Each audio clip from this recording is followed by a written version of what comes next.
नमस्कार, मैं हूं आमिल बेग और आप देख रहे हैं सिटी बुलेटिन न्यूज़।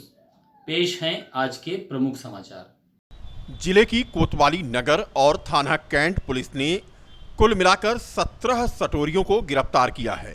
उनके पास से सट्टे में लगाए गए रुपए, कैलकुलेटर, मोबाइल और सट्टे में प्रयोग की जाने वाली पर्चियां बरामद हुई हैं। बता दें कि अयोध्या में आईपीएल के दौरान जिस तरह से सट्टेबाजी का खेल चल रहा था, वह पर्दाफाश पुलिस के द्वारा हुआ है।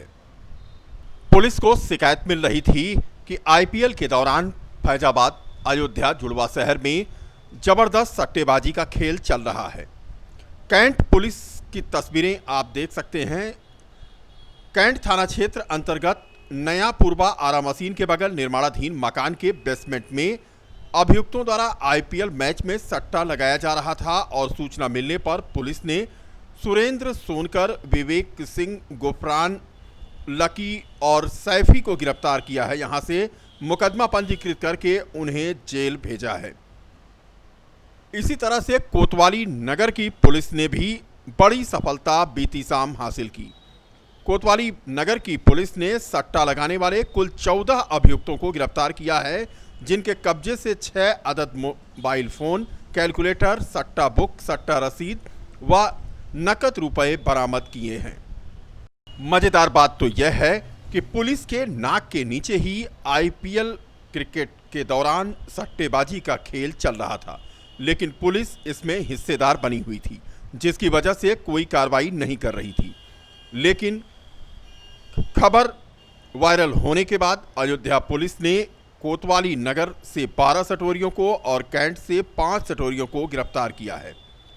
डीआईजी एसएसपी दीपक कुमार के अनुसार 2 दर्जन से ज़्यादा स्थानों पर छापेमारी की गई थी, जिनमें कोतवाली नगर और कैंट थाना क्षेत्र में पुलिस के द्वारा छापेमारी की गई थी। आईपीएल से संबंधित सट्टा का कारोबार कर रहे 17 लोगों को पुलिस ने हिरासत में लिया है और भी जगहों पर छापेमारी चल रही है। जल्द ही लोगों की गिरफ्तारी होगी।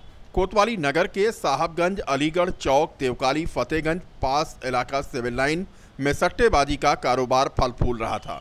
कोतवाली नगर में 12 सटोरियों की गिरफ्तारी हुई है, जिनके पास से 2700 रुपये, 3 मोबाइल, सट्टे वाली पिंक कलर की पर्चियां, रजिस्टर आदि बरामद हुआ है।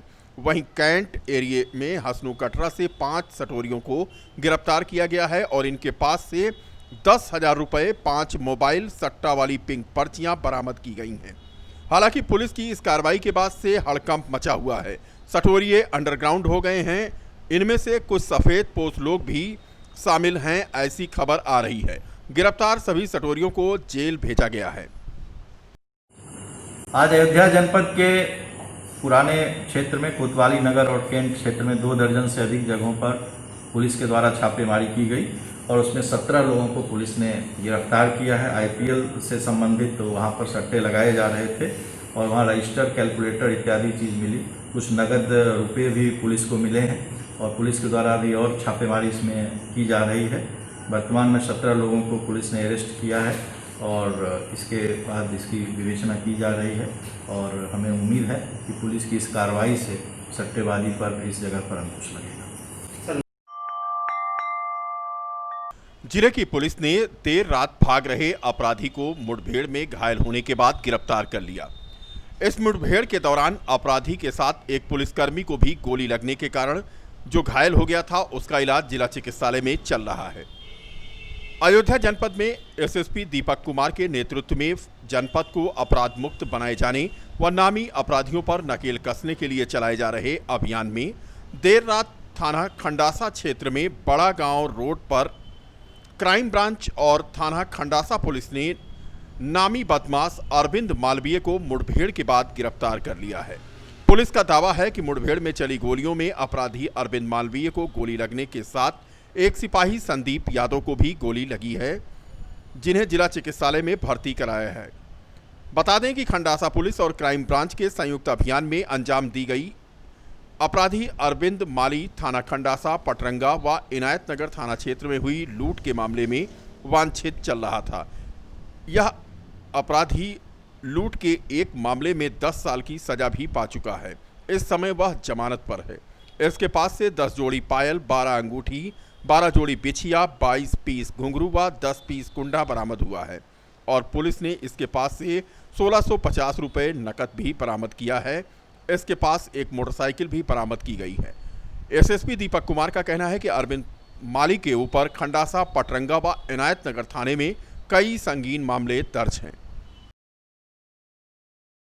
आज प्रातःकाल अयोध्या पुलिस द्वारा एक मुठभेड़ में यहाँ का वांछित इनामिया 25,000 का अपराधी अरविंद माली के साथ पुलिस की मुठभेड़ हुई, जिसमें कि आमने सामने के मुठभेड़ में उस दुर्दांत अपराधी को गोली लगी, उसे हॉस्पिटल भेज दिया गया है। मैं आपको बताना चाहता हूँ कि अरविंद माली ज्वेलर्स की दुकान में लूट की योजना बनाता था और उसमें वो शामिल रहता था।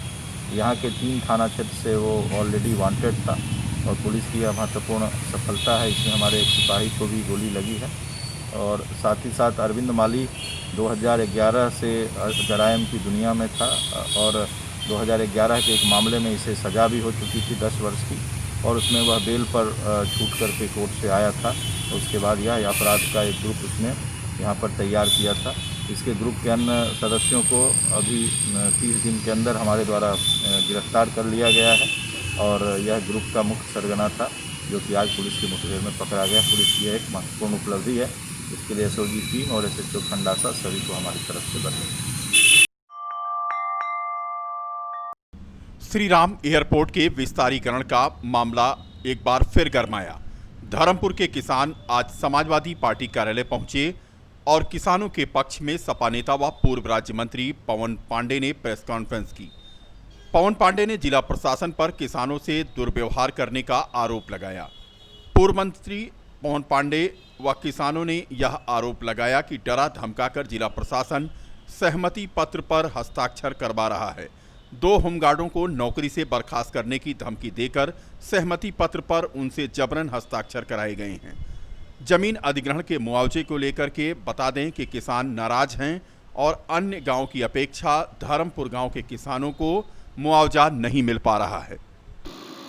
कि सैकड़ों किसान आज समाजवादी पार्टी कार्यालय पर मौजूद हैं और इन गांव के किसानों ने इस बात की शिकायत की है कि फैजाबाद के जो प्रशासनिक अधिकारी हैं ये गांव में गुंडों जैसा आचरण कर रहे हैं, अपराधियों जैसा आचरण कर रहे हैं। गांव के किसानों को धमकी दी जा रही है मुकदमा दर्ज करने की, फर्जी जेल भेज देने की धमकी दी जा रही है। होमगार्ड विभाग के जो कमांडेंट हैं, जो अधिकारी हैं, उन्होंने 2 कर्मचारियों को जो होमगार्ड विभाग में काम करते हैं उनको बुलाया, डराया, धमकाया, बर्खास्त करने की धमकी दी और उसके बाद सहमति पत्र पर उनसे डरा धमका कर पूरे परिवार को जेल भेजने की धमकी देकर सहमति पत्र पर साइन करा लिया गया। वो लोग इतने डरे सहमे हैं कि वो उनकी पत्नी, उनके बेटे घर से नहीं निकल रहे। ये स्थिति है। योगी आदित्यनाथ की सरकार में प्रशासनिक अधिकारी गुंडों जैसा, अपराधियों जैसा व्यवहार गांव के किसानों से, बुजुर्गों से कर रहे हैं। अवध की फिजा हो और उसमें नवाबों की तस्वीर ना हो, यह बात तो कुछ बेमानी सी लगती है और नवाबों का जिक्र आते ही उनकी तहजीब और उनके शौक के कसीदे बरबस ही उजागर होने लगते हैं। जी हां, नवाबों की इन्हीं अदाओं को जानने और समझने के लिए सिटी बुलेटिन की टीम पहुंची बीकापुर क्षेत्र के चौरे बाजार स्थित नवाब अशरफ हुसैन की हवेली की ओर। तो यहां पर तहजीब और पशु पक्षी प्रेम का अद्भुत नज़ारा कैमरे में कैद करने का उसे अवसर मिला। चौरे बाजार के निकट प्रयागराज अयोध्या हाईवे पर नवाबों की हवेली किसी पहचान की मोहताज नहीं। हालांकि अशरफ हुसैन नवाब साहब का इंतकाल हुए करीब 2 दशक से ऊपर का समय बीत चुका है, मगर तहजीब और मोहब्बत की फिजा आज भी उनके खानदान के रग रग में मौजूद है। सुनने में आया है कि कभी यहाँ दुर्लभ पशु और पक्षियों का छोटा छोटा सा जू स्टेशन हुआ करता था, मगर बीते दिनों से बाहर निकलकर आज भी इस खानदान में पशु और पक्षियों के लिए अपार मोहब्बत मौजूद है। देखिए, तालाब में बतख का झुंड जो एक आवाज़ पर बरबस ही नवाब खानदान की ओर खिंचा चला आता है। यहाँ आज भी हर बच्चा, नौजवान अपने पसंदीदा पशु और पक्षियों को पालने का शौक रखता है। शायद यही है नवाब अशरफ हुसैन की हिदायत जो आज भी इस खानदान के वारिसान पशु और पक्षियों से अपार मोहब्बत करते हैं। नवाबों के शौक खासे पसंद किए जाते हैं और अवध की बात हो और उसमें नवाबों की तहजीब ना शामिल हो तो बात कुछ बेमानी सी लगती है। क्या कहेंगे आप? देखिए, नवाब ख़ानदान जो रहा है शुरू से प्रेम और भाईचारे का मोहब्बत के प्रतीक रहा है और पशु पक्षियों से बहुत ज़्यादा लगाव रहा है हमारे पूर्वजों को और हम लोगों को भी।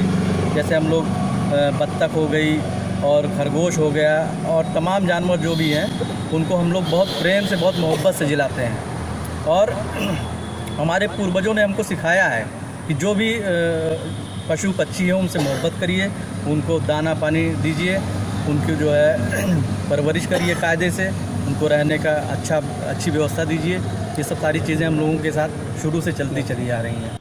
फिलहाल गंगा यमुनी तहजीब से सराबोर नवाब का यह महल आज भी पशु और पक्षियों से मोहब्बत का पैगाम दे रहा है, तो वहीं तहजीब की बेमिसाल तस्वीर पेश करता यह खानदान यह समझने के लिए काफ़ी है कि अवध की शान के कसीदे यूं ही नहीं पढ़े जाते।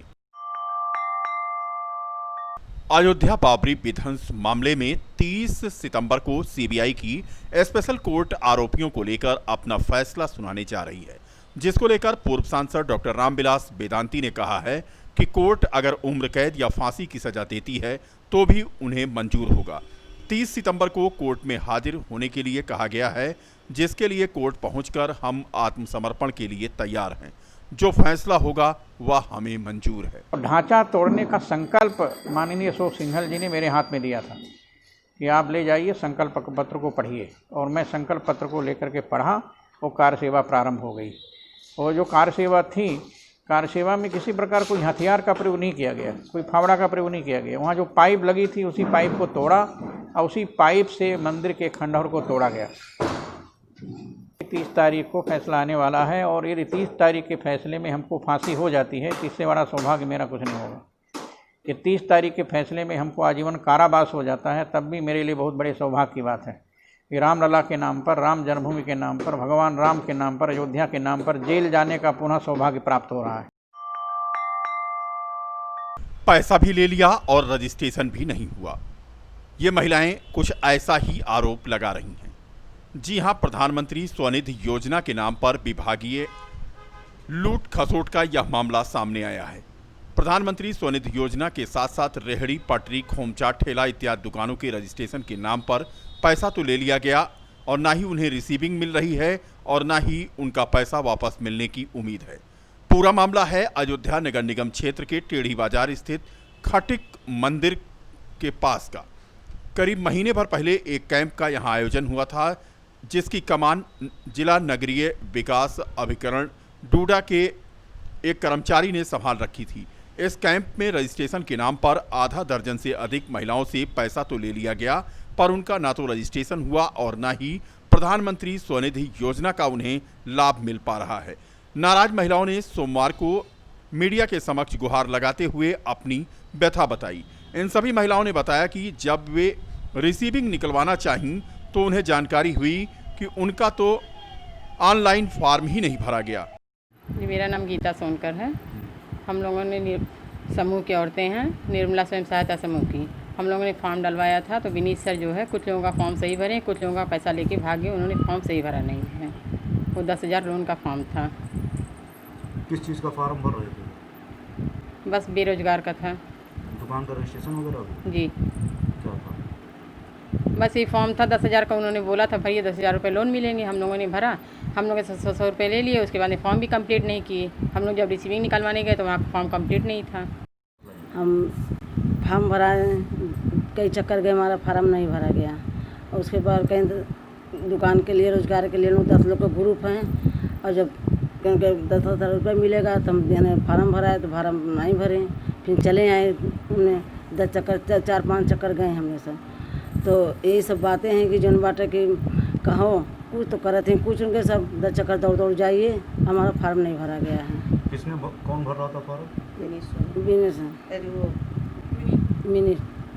बताते चलें कि इस योजना के तहत करीब 11,056 लोगों का रजिस्ट्रेशन होना है, जिसके लिए जिला नगरीय विकास अभिकरण डूडा व नगर निगम द्वारा जगह जगह कैंप लगाकर रेहड़ी, गुमटी, ठेला, खोमचा इत्यादि छोटे दुकानदारों का रजिस्ट्रेशन किया जा रहा है। लेकिन कई जगह से इस तरह की शिकायतें भी सामने आ रही हैं कि आवेदकों का पैसा भी ले लिया जा रहा है और उनका रजिस्ट्रेशन भी नहीं किया जा रहा है।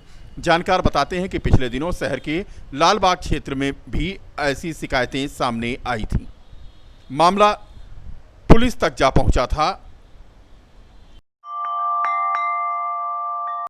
बरसात क्या हुई, गांव के लिए सांप काल बन गए हैं। जी हां, पिछले एक सप्ताह में बीकापुर क्षेत्र में 2 बच्चियों की जान सर्पदंश के कारण चली गई।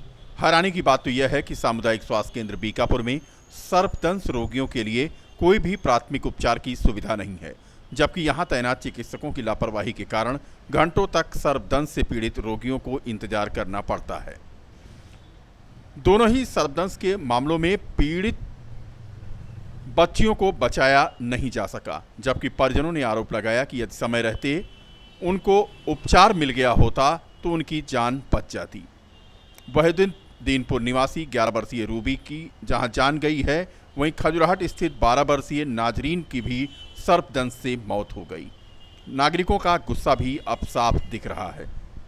जिला पंचायत सदस्य रामचंद्र यादव हों या फिर बसपा नेता, सभी एक स्वर से यहां पर प्राथमिक उपचार में हो रही लापरवाही का विरोध कर रहे हैं।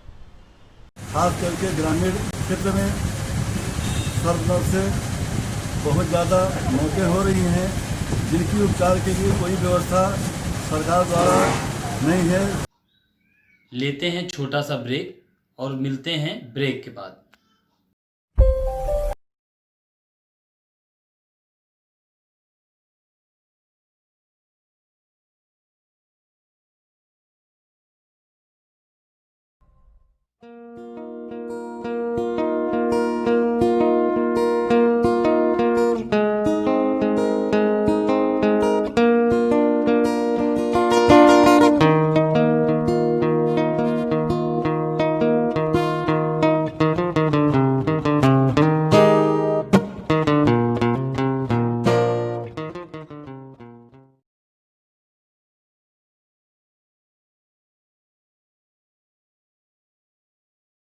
प्रयागराज अयोध्या हाईवे पर हादसों का दौर जारी है। बीकापुर के पिपरी में एक ट्रक ने साइकिल सवार को रौंद दिया। लहूलुहान मरणासन अवस्था में घायल को सामुदायिक केंद्र बीकापुर ले जाया गया, जहां उसकी मौत हो चुकी थी। बता दें कि बीकापुर के पातुपुर गांव के निवासी राकेश मिश्रा 40 वर्षीय साइकिल से अपने गांव की ओर आ रहा था, तभी सामने से आ रही ट्रक अनियंत्रित होकर के उसे अपने आगोश में ले ली। प्रत्यक्षदर्शियों के अनुसार 40 वर्षीय युवक मौके पर ही मरणासन हो गया।